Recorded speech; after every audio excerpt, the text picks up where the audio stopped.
agar tidak mudah meleleh. Namun Ming akhirnya bisa menemukan solusi dengan hal tersebut. Namun dia kembali dihadapkan dengan tantangan baru, yaitu pada saat itu pemerintah mengeluarkan kebijakan mengenai perusahaan pribumi. Melalui program ini, perusahaan pribumi memiliki fasilitas yang jauh lebih baik dari pengusaha asing. Pengusaha pribumi yaitu adalah pengusaha dalam negeri. Jadi Ming tidak termasuk pada perusahaan pribumi karena Ming berasal awalnya dari Belanda. Melalui program ini, perusahaan pribumi memiliki fasilitas yang jauh lebih baik dari perusahaan asing. Nah, pemilik perusahaan Indonesia yaitu 70% sahamnya harus dimiliki oleh pribumi atau masyarakat asli Indonesia. Kemudian dengan hal ini Ming tetap gigih mengembangkan perusahaannya. Hasilnya pada pertengahan tahun 1940-an dia berhasil melakukan ekspansi ke Bandung. Pada tahun 1950-an merupakan awal kesuksesan Ming, yang saat itu dia mendapatkan pesanan coklat yang cukup banyak untuk dihidangkan kepada para tamu yang menghadiri konferensi Asia Afrika atau KAA.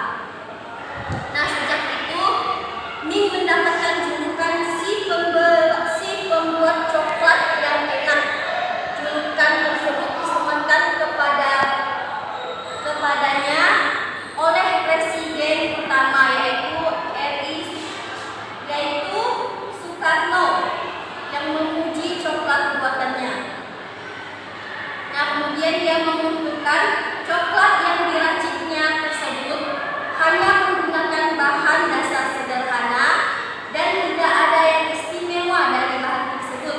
Namun dia mengandalkan pengalaman dan keahlian khusus yang dipelajari dalam memainkan temperatur alat dan pemanas. Nah, setelah sukses mengembangkan perusahaannya, Ming mewariskan salah satu perusahaan coklat tertua di Asia ini kepada anak sulungnya, yaitu John Zhuang, yang menjadi CEO yang mengontrol keuangan.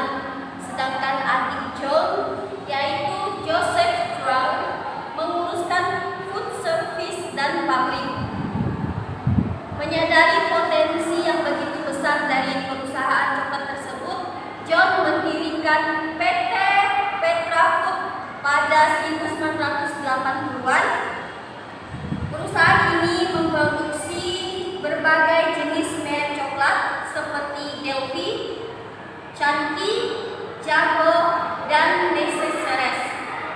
Tak hanya beberapa coklat, perusahaan warisan Ming Zhuang yang berpusat di Singapura juga memproduksikan berbagai biskuit terkenal seperti Ritz, Selamat, Top, dan Wafer Rico. Sepanjang 1987 hingga 1989, perusahaan terus berkembang. Ming juga melakukan ekspansi hingga ke Filipina